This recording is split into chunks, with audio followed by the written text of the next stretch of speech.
Coverage today is brought to you by the members of the DL 500 Club. For just $10 a month, you get exclusive content and send me to all the races. Well, welcome to one of the many garages hosting all sorts of treasures here at the Thermal Club for IndyCar's $1 million challenge, a prize pool of over $1.3 million across the entire 27-car field. The winner tomorrow will take home over $500,000 for a victory. And we've got a ton of stuff to talk about because this event has been discussed. It's been speculated about. There's been all sorts of rumors and innuendos. We'll try to get to the bottom of some of that today. And I just wanted to start off with some of my thoughts about this particular event because, like you may have heard in my video with Connor Daly yesterday, where we kind of discussed broader sense the state of IndyCar. I was a bit skeptical coming into this thing because I think most of us were, right? You go, okay, and I had been to the Thermal Club before. I knew what this track was. I've driven around it. I got to spend a couple of days here when Stephen Wilson announced his Indy 500 effort. So when I was here, I was thinking, how are they going to pull off an IndyCar race? Obviously, they did the test last year, and now here we are at the $1 million challenge this year. Now, I think there's a couple things that I would change about this event. And I think they made a few changes throughout the process of discovering this event's identity that I think they made a good decision. I think the decision, number one, to knock the price of the ticket down to $500 is right. I think $500 for what you are getting here, which is all access, you get to get closer to a racetrack than typically a general admission ticket at any other racetrack is going to get you, and you get free food, and you get essentially insider access. So from that perspective, especially if I'm someone in California and I'm just an IndyCar fan, this is a great value. I think my issue, and I said this in the video yesterday, Connor Daly disagreed with me. Others in the paddock have agreed with me. It depends who you ask. But I think that this event makes more sense as a preseason tune-up rather than mid-season. I think it would alleviate some of the confusion. Now, understandably, there is a 6-week gap of IndyCar points racing between St. Pete and the next race at Long Beach. And I understand why they chose to put this race in this particular spot on the calendar. But from my perspective, my opinion, I think that this race should be a preseason tune-up because the last couple of days outside of the very last 16 minutes of track running was literally just an open test. So from my perspective, I look at this as bring the media out here, do media day out here in Thermal, test, tune them up, get everybody ready for St. Pete, and then run the $1 million challenge as a bit of a tune-up for the TV audience and for the IndyCar fans, a little bit of a teaser of the season. I think that would be very smart. It would be kind of like NASCAR's Clash in a lot of ways. And I think you'd get some of the people who are, upset about this, and in some ways, rightfully so, about where it's placed in the year and especially about that $2,000 ticket early on. I think they need to be more open and honest about this is a test that has a race. And that's how it should be marketed. And, building it up as a huge event, I think, was a little bit of a misstep. And it's a misstep that can be corrected. There's no doubt about it, okay? That being said, I think that what has taken place here, the members, the Thermal Club, all of them have done a great job welcoming IndyCar into this facility. I think they've done a great job setting up an event. I think they've done the right things to not only please the members, but please the people who did pay for a ticket to come out here. As a media member, I feel like I've been treated very well. Now, it helps that I know guys like Don. I got to meet a lot of people here 2 years ago when I did my coverage of Stephen Wilson's Indy 500 program. So that definitely helps. But I think that the effort that has gone into this does not go unappreciated. I think there's a space for this event, and we'll see tomorrow. I mean, we'll do a whole talk about what to expect in the race tomorrow. But having not seen any racing yet, and having only seen 16 minutes of qualifying, this is a test weekend. I've been to many test weekends. I think if we just are clear about that, it's a test weekend that's open to fans. I think that's even better than just saying, okay, yeah, $1 million challenge. Okay, great. But this, you got 3 days of action, and most of it is testing. So that's kind of my general thoughts on this weekend at this time. Vibes are good. I think the sponsors are going to be happy, the current sponsors that exist. And this is exactly the type of event a business-to-business series would like to run. I think the question mark is, does this become a trend? Does this become a one-event thing? I think the Thermal Club would be smart to kind of lock down this as its own special thing. We'll have to see how that all goes. But I felt like it was important to show off some of the members and some of the people who are invested here at the Thermal Club. And to do that, I'm surrounded by many of the track attack cars that the members race.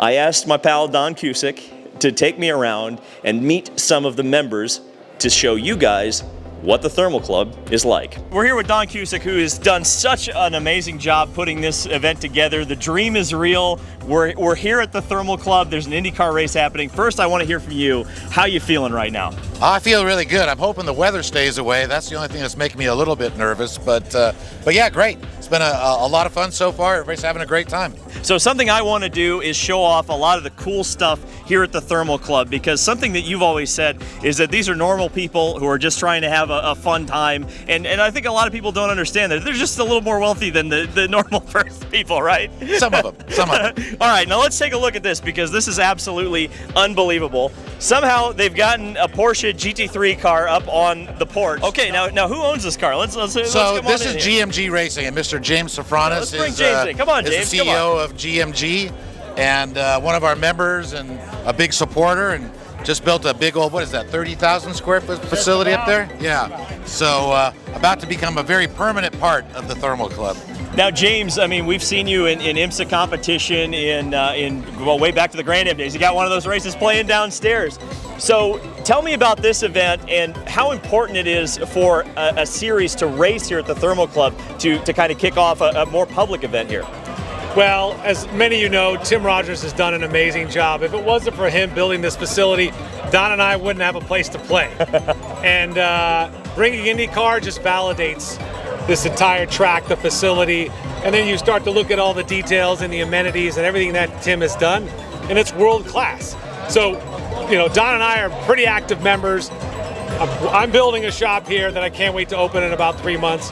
Don has many properties here and many cars. This one behind us is a special Porsche GT3R. This one's owned by Kyle Washington, that GMG Racing, my company, manages, and we usually manage it when it's on the track. We don't put it up on the balcony. That was Kyle's doing. So you're the man who put the Porsche on top of the roof. So we got to talk about that first. Kyle, what the heck is going on here? Sure. Well, that's Porsche's top race car, the GT3R. And one of my favorite cars, and we like to be a little bit themey during our parties, and so what's more appropriate? We race Porsches. Why not put the best one on the deck and have a party with it? Okay, well, this is the crossover of the century. I never expected this. Townsend Bell from NBC. I think you're also a member here, if I remember correctly, or at least you spend a lot of time here. Honorary. Somewhere in my files, I have a document that says I'm a lifetime member here, but candidly, I have good friends here, so they take good care of me. Okay, now Townsend, one of the things that I am interested in knowing from NBC's perspective, how important is it for IndyCar to have an event at this particular racetrack? I think it's huge for everybody, but especially for IndyCar because they're the first. They're the ones that have been welcomed here. They're the ones that are making Thermal their home, and let's face it, there is nothing like Thermal on the planet. And so for IndyCar to be welcomed here in open arms, I think is really something special, and the vibe is irreplaceable as well. You've been walking around the paddock. The food's amazing. The visibility, the views, the experience, it's second to none. First thing I noticed is we're sitting here with Mike Long. Mike Long is the retired CEO of Aero Electronics and also one of the board members of McLaren. So he and I are business partners out here in a couple of really stupid ventures, but we're having fun. But the first thing I noticed is Pato. Yeah, Pato's having a good day. He's kind of letting it rip today. They're getting the car shaken out. They've been sort of laying in the weeds for 2 days, working on the brakes and that kind of thing, but now they're working on getting some speed. Great. So one of the things we're doing, Mike, is we're running around kind of asking all the members what they think of this and what they think of IndyCar being out here. What are your thoughts on that? Oh, I think it's pretty exciting. A place like this, wake up sleepy La Quinta and Thermal, and bring in a big IndyCar event is nothing but exciting for everybody. The members get to see close and up front what it's like to run an IndyCar team, what it's like to work on an IndyCar, what it's like to run an IndyCar, and I think everybody's in awe of how much it really takes to put on something like this. A lot of our viewers are probably members of the Elite IndyCar Facebook group, and who have we got with us? This is Adam. He is the kind of the head, the leader of the social media phenomenon known as Elite IndyCar. You're a fan through and through, starting a fan page. What is it like, what can you say to the IndyCar fans who are not here about the Thermal Club experience as an IndyCar fan? Yeah, I posted something on Elite yesterday about this, actually. It's an event unlike anything I've ever experienced at an IndyCar race weekend. I get the price point scared people off, or they thought it wasn't appropriate, but when you get here, props to Thermal, man. They sold it as a VIP event. It is a VIP event. They've got shuttles everywhere, so you don't have to walk. They have more than they need, so it's not like waiting for 20 minutes like some places. All the food, yes, you pay for the ticket, but all the food is free. All the drinks are free. The cocktails are free. They have great food trucks. They've got, the drivers are treating it like a practice session eventually, basically a closed practice session, but with fans. So they're just walking around. There were drivers. I went to get food yesterday. Tony Kanaan and Malukas are standing there while I'm getting tacos with them. Yep. Which you don't see that at Long Beach. No. Or there's no King Taco stand at Long Beach where Kanaan walks up. Now, you're a younger person, younger person who's interested in race cars. What's your impression of IndyCar racing? Fast. Definitely fast. It's a lot more faster than my dad's cup car. Okay, Dad, how do you feel about that? It's true. So, Don, thanks for showing us around. I hope this gave everybody a bit of a sense of what it's like to be here at the Thermal Club. What would you like to say to the IndyCar fans who aren't here to experience this? Well, I really think you guys got to come out here and see what it's all about. It's an amazing place with a lot of amazing members. Just thankful to Tim and Tawana Rogers and their staff for putting this thing on and spending a lot of money, making all of us members pretty happy people. This is, you're right. There are a lot of happy people, a lot of happy members. It's, you can't beat the view. Don, thank you so much for helping us out with this segment. Thanks for being here, David. Remember this old beauty? Yeah, this is a car that I actually got to drive around the Thermal Club thanks to the insanity of one Stephen Wilson agreeing to be my passenger. Yeah, this is a beautiful, beautiful machine. I'd like another shot in, I think, at some point, but that's for another day, another time, another place. But I think one of the stories that I didn't get to follow up on in St. Pete that I was disappointed in was the top rookie in that race, and that was one Kiffin Simpson. And I wanted to ask him about his thoughts about that race and how he got to be the top rookie in his first IndyCar race. Let's go back a couple of weeks to the Grand Prix of St. Petersburg. You were one of the most impressive drives, I thought, being a rookie on a street course with a big team and big expectations, and being able to just put in the laps and get to the finish and get a solid result. We talked at the beginning of the weekend. That's what your goal was, and I think you achieved it. Yeah, it was definitely a good weekend. I think it started off a little bit slower than I would have liked. We didn't really have great pace through practice and qualifying. Everyone was kind of struggling on the team to get the cars where we wanted them, but we were pretty good by the time we got to the race and in qualifying as well. And then in the race, it was kind of just a big fuel save game for a long time, and we were only really able to get going in the last stint.